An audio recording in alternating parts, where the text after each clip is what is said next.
16:20 கர்த்தர் தன்னை விட்டு விலகினதை அறியாமல் எப்போதும் போல உதறி போட்டு வெளியே போவேன் என்றார். எப்போதும் போல. அன்னைக்கு கர்த்தர் இருந்தார்ப்பா, இன்னைக்கு கர்த்தர் இல்ல. அன்னைக்கு உன்னால பொல்லாங்கன ஜெயிக்க முடிஞ்சது, இன்னைக்கு முடியல. ஒருவன் தான் ஒன்றும் இல்லாதிருந்தும் எப்போதும் போல. நேத்து தான் ஜெயிச்சோமே, அன்னைக்கு தான் நம்ம இதுல போராடி வெற்றி கண்டோமே, அன்னைக்கு ரைட்டுவா. ஆனா அன்னைக்கு கர்த்தர் உன் கூட இருக்கிறார், இன்னைக்கு உன் கூட இல்ல. நீ முதல் அதை பாரு. 10 கன்னிகைகளும் ஒருமித்து தான் இருந்தாங்க, ஒரே ஹால்ல தான் படுத்து தூங்குனாங்க. அவங்க இருக்கிற இடத்துல தானே நானும் இருக்கிறேன், அவங்க போற சர்ச்சு தானே நானும் போறேன், அவங்க ஆராதிக்கிறது நான் எல்லாம் ரைட்டுப்பா. ஆனா அவங்க கிட்ட இருக்கிற எக்ஸ்ட்ரா என்ன உன்கிட்ட இல்லையே, நீ அதை பார்க்கல.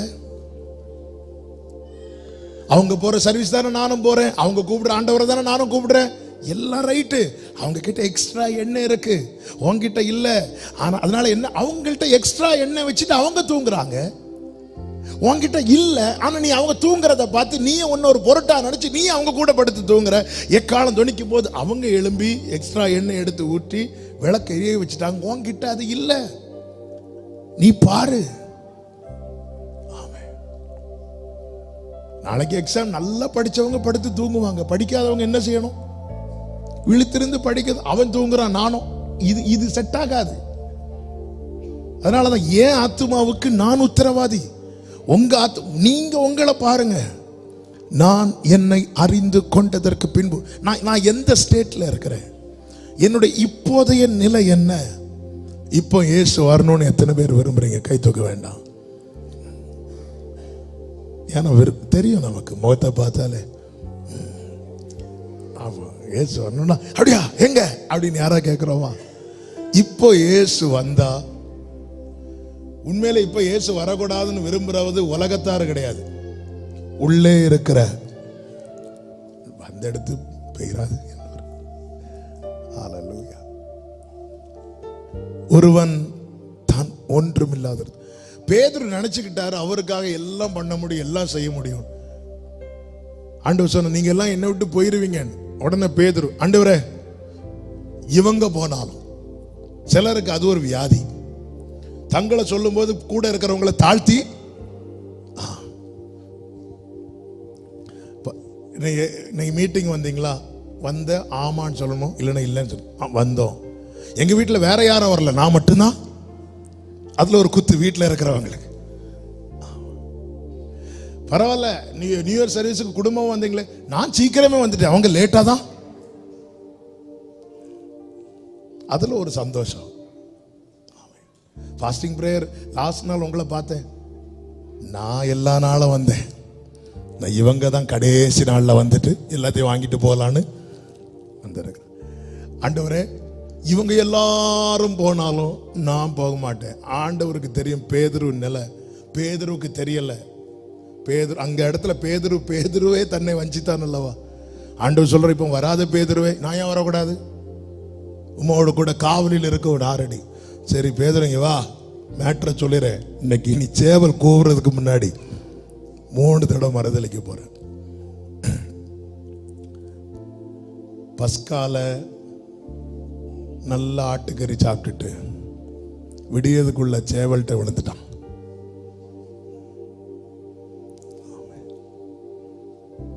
ஒழுங்கா ஆட்டுக்கறி சாப்பிட்டுட்டு பேசாம இருந்திருக்கலாம்.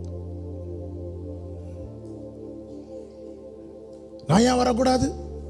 பேதுருவுக்கு தெரியல. அவனை நம்ம நினைச்சிட்டு இருக்கிறோம், நான் நின்றுவேன், நான் வாழ்ந்துருவேன். நான்லாம் கடந்த நாள் சில வருஷத்துக்கு முன்னாடி ஒருத்தர் சொல்றார்,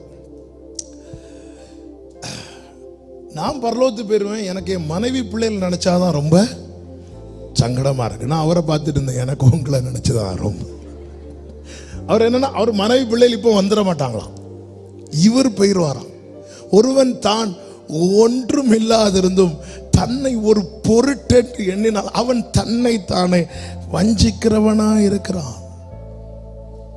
அதனாலதான் பைபிள் கிரியை பாரு, நான் என்ன செய்யறேன், நான் இத்தனை வருஷம் வசனம் கேட்டு என் கிரியையில என்ன மாற்றம் வந்திருக்கிறது, என் நடக்கையில என்ன மாற்றம் வந்திருக்கிறது, என் பார்வையில என்ன மாற்றம் வந்திருக்கிறது, என் பேச்சில். அதனாலதான் பைபிள் சொல்லுகிறது, அவனவன் தன் தன் சுய கிரியையை சோதித்து பார்க்க கடவன்.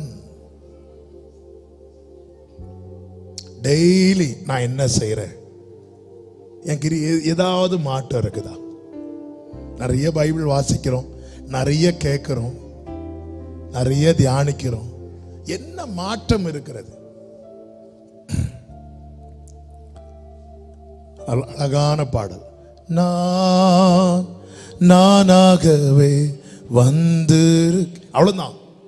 பைபிள் நம்ம கிட்ட எதிர்பார்க்கிறது ஒன்னே ஒண்ணுதான், உள்ளதை உள்ளதென்றும் இல்லதை இல்லதென்று சொல்ல.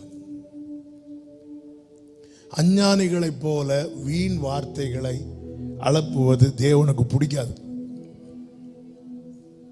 அந்தரங்கத்தில் ஜபமே பண்ணாம வெளியே வந்து பப்ளிக்ல எல்லாருக்கும் முன்னாடி நின்று பயங்கர ஜப வீரனை காட்டுறது ஆண்டவருக்கு பிடிக்காது. நான் வெளியே 10 நிமிஷம் ஜோம் பண்றேன்னா உள்ள மினிமம் 20 நிமிஷமாவது ஜோம் பண்ணியிருக்கணும். ஆண்டவர் அந்தரங்கத்தை தான் பார்க்கிறார். ஆமென். வெளியே 10 பேருக்கு முன்னாடி 10 நிமிஷம் நம்ம ஜெபம் பண்றோம்னா உள்ள அந்த ரங்கத்துல 20 நிமிஷமாவது ஜெபம் பண்ணிருக்கணும். ஆண்டவர் என்ன சொல்லுவார் தெரியுமா? சீஷர்களை கூப்பிட்டுட்டு, இந்த பரிசேயருடைய நீதியை விட உங்க நீதி எப்படி இருக்கணுமா? அதிகமா இருக்கணும்.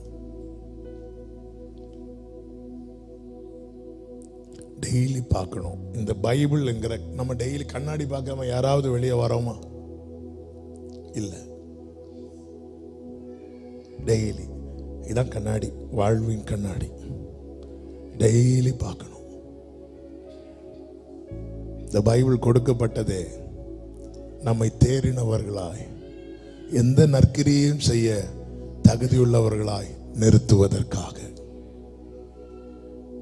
தேறினவர்களாகவும் எந்த நற்கிரியைகளையும் செய்ய தகுதி உள்ளவர்களாகவும் நிறுத்த இந்த பைபிள் கொடுக்கப்பட்டிருக்கிறது.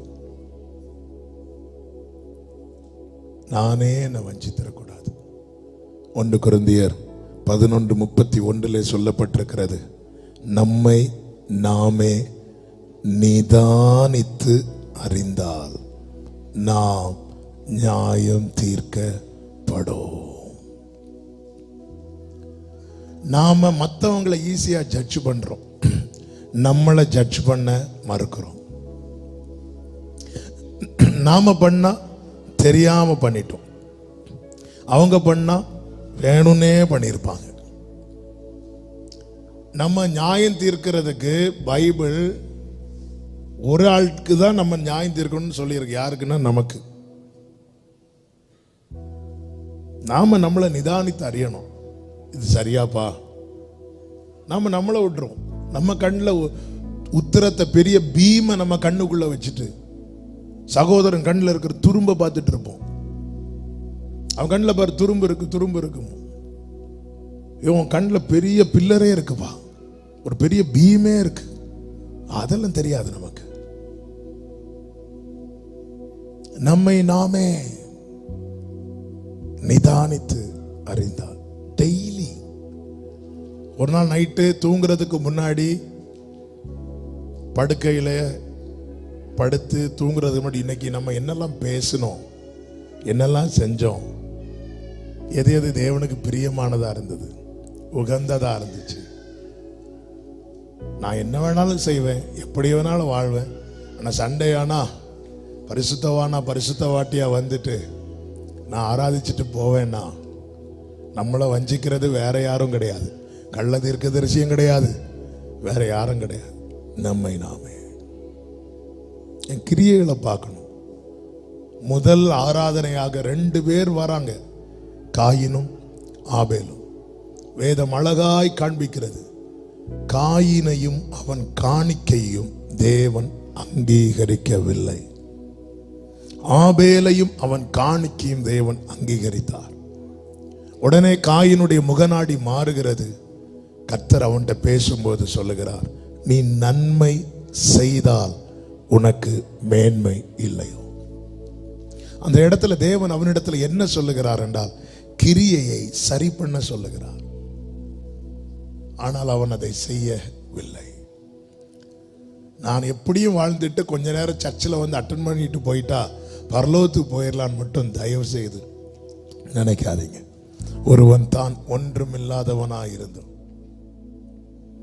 தன்னை ஒரு பொருட்டென்று எண்ணினான், அவன் தன்னை தானே வஞ்சிக்கிறான்.